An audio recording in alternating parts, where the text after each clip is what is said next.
మంత్రిమండలి ఏదైతే మనందరి ప్రియతమ నాయకుడు ముఖ్యమంత్రి వర్యులు రేవంత్ రెడ్డి గారు మాట ఇచ్చారో 15 ఆగస్టులోపు రైతుల రుణమాఫీ చేస్తామని చెప్పారో ఆ మాటకు ఆమోదం తెలుపుతూ నిన్న మంత్రివర్గం తీర్మానం చేసింది. ఏదైతే రాహుల్ గాంధీ గారు మే 6న వరంగల్లో రైతు డిక్లరేషన్ చెప్పారో ఆ మాటని మన ప్రియతమ నాయకుడు రేవంత్ రెడ్డి గారు రుజువు చేశారు. కాబట్టి మరొకసారి కాంగ్రెస్ పార్టీ రైతు పక్షపాతి అని చెప్పి రుజువైంది. గత ప్రభుత్వం రైతు రుణమాఫీ చేస్తామని చెప్పి మొదటిసారి రెండోసారి అధికారంలోకి వచ్చినా కూడా రైతుల నడ్డి విరిచే విధంగా రుణమాఫీని 4 పర్యాయాలు చేస్తామని చెప్పి ఏ రుణమైతే రైతు తీసుకొని తన పాస్బుక్ బ్యాంకుల్లో పెట్టాడో ఆ పాస్బుక్ను బ్యాంకులనే పెట్టి ప్రతిసారి చేస్తున్న రుణమాఫీ ఆ వడ్డీకి సరిపోయి ఆఖరకు రైతు పాస్బుక్ బ్యాంకులనే మిగిలిపోయి అప్పు అదే విధంగా మిగిలిపోయిన సందర్భాలు గతంలో చూసాం. కానీ ఈసారి గతంలో కూడా కాంగ్రెస్ పార్టీ ఒకేసారి రుణమాఫీ చేసి రైతుల ముఖాల్లో సంతోషం చూసింది.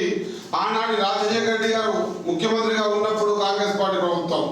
అదే మాదిరిగా ఈసారి కూడా రాష్ట్రమంత ఆర్థిక క్లిష్ట పరిస్థితుల్లో రెట్టివేయబడిన తర్వాత కూడా మాట ఇచ్చిన నిలబెట్టుకోవాలని చెప్పేసి ఆలోచనతో ఈ క్లిష్ట పరిస్థితుల్లో కూడా 31,000 కోట్ల రుణమాఫీ ఒకేసారి చేసి రైతుల ముఖాల్లో మరొకసారి ఆనందం చూసినటువంటి ప్రభుత్వం కాంగ్రెస్ ప్రభుత్వం.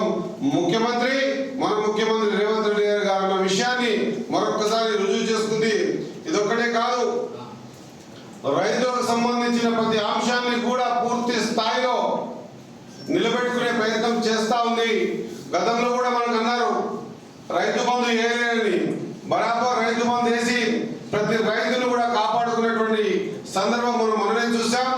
మరి అతి తొందరలో నిన్న ఆమోదం పొందిన విధంగా రైతు ముఖాల్లో సంతోషం చూడడానికి 2 లక్షల రుణమాఫీ ఏకకాలంలో చేసి రైతు పక్షపాతి కాంగ్రెస్ పార్టీ మరొకసారి రుజువైంది. కాబట్టి తెలంగాణ రైతాంగ పక్షాన ప్రభుత్వానికి ముఖ్యమంత్రి రేవంత్ రెడ్డి గారికి మనస్ఫూర్తిగా మా అందరి ఎమ్మెల్యేల పక్షాన కూడా హృదయపూర్వక ధన్యవాదాలు తెలియజేస్తా ఉన్నాం. మరొకసారి రుజువు చేసుకున్నాం. కాంగ్రెస్ పార్టీ ఏదైనా మాటిస్తే మాటకు కట్టుబడి ఉంటది. అది రైతుల విషయమైనా సరే, తెలంగాణ విషయమైనా సరే.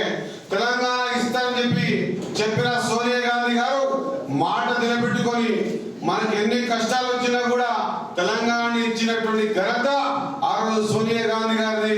ఈ రోజు రైతుల పక్షాన్ని నిలబడతానని చెప్పి రుణమాఫీ ఏకకాలంలో చేస్తామని చెప్పి చేసిన ఘనత మన ప్రియతమ నాయకుడు రేవంత్ రెడ్డి గారిది. కాబట్టి మరొకసారి రైతుల పక్షాన హృదయపూర్వక ధన్యవాదాలు తెలియజేసుకుంటూ మనం మిగతా సమయం అంతా కూడా రైతులకు ఏ కష్టం వచ్చినా ఏ అర్ధరాత్రి ఏ విషయంలోనైనా సరే రైతులకు ఎప్పటికీ వెన్నప్పటి ఉంటామని చెప్పేసి తెలియజేస్తూ ముగిస్తా ఉన్నాను.